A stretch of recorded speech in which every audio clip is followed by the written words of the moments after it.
کہ عمران خان پاکستان کے لیے ڈٹ کے کھڑا ہے اور پاکستان کی ایک آواز بنا ہوا ہے، آج حقیقی آواز بنا ہوا ہے عمران خان اس ملک کی عالمی فورم پہ بھی. تو اس لیے وہ تمام دشمن عناصر جو ہیں جو پاکستان کو میں سمجھتا ہوں کمزور کرنا چاہتے ہیں معاشی طور پہ بھی اور سیکیورٹی پوائنٹ آف ویو سے بھی، تو ہم سمجھتے ہیں، ہم ڈیمانڈ کرتے ہیں کہ سابق وزیر اعظم کی سیکیورٹی جو ہے اسے پہلے سے بھی زیادہ بڑھایا جائے. لیکن آپ میڈیا کی آنکھ دکھا سکتی ہے کہ یہاں کس حد تک سیکیورٹی کھڑی ہے. یہ ایک پولیس وین دیکھیں یہاں کھڑی ہے اور ان کے جو امپورٹڈ وزیر ہیں وہ اس سے زیادہ سیکیورٹی لے کے گھوم رہے ہیں.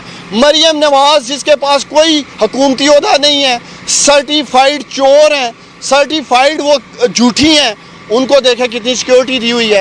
عوام کے ٹیکس کے پیسے پہ یاشیاں کر رہے ہیں یہ لوگ. اچھا یہ بتائیے، ابھی تھوڑی دیر پہلے ایک آڈیو لیک ہوئی ہے جس میں ملک ریاض سے عمران خان کی جو اہلیہ ہیں ان کی طرف سے ایک انگوٹھی ہیرے کی منگوائی جا رہی ہے، تو یہ دیکھیں اس ٹائپ کی مقصد یہ ہے کہ اب یہ ویڈیو لیکس، کبھی کوئی لیکس، اب یہ ایک نیریٹو بلڈ کرنے کی کوشش کی جا رہی ہے. ماضی میں بھی جو ٹیپیں آئی ہیں آپ کے سامنے تو ان کا کیا حقیقت نکلی ہے.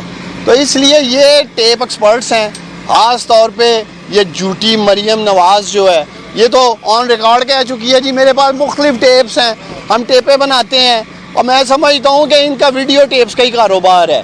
یہ ملک چلانے کے اہل نہیں ہیں، یہ نالائق ہیں. یہ ٹیپیں ہی بنا سکتے ہیں، جعلی ٹیپیں بنا سکتے ہیں، جعلی آڈیو بنا سکتے ہیں.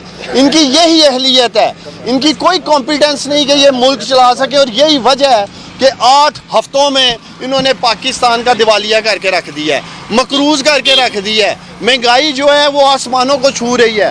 تو یہ جعلی ٹیپیں بناتے رہیں، جعلی واڈی بناتے رہیں.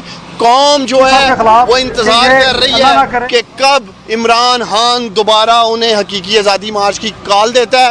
پاکستانیوں تیار رہو. فیصل جوید صاحب بھی آ گئے ہیں ماشاءاللہ، ٹائیگر میں ساتھ کھڑے ہیں.